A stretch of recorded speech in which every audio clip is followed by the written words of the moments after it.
Компаниите сами, преку иницијатива и активности, треба да се вклучат во образовниот процес, заради создавање стручен кадар за кој сметаат дека е дефицитарен на пазарот. Може да побараат и поголема застапеност на практичната настава во средните стручни училишта, но и да увезат кадар од странство.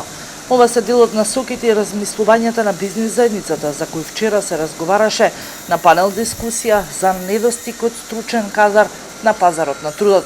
Стопанската комора е вклучена во образовните процеси и има тесна соработка со Министерството за образование, но сепак резултатите за жал не ги гледаме.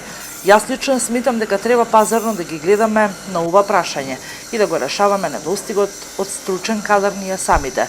Бизнис заедницата треба да сама да инвестира во образованието на младите.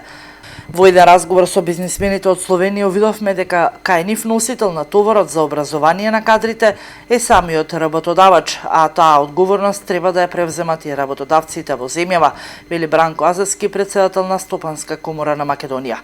И покрај високиот степен на невработеноста во земјава се случува на сите огласи за вработување, никој да не се пријави и констатира дека причината за тоа е што некои од формално невработените работат на црно, а некои се пријавуваат во заводот само заради одредени поволности што ги добиваат од државата.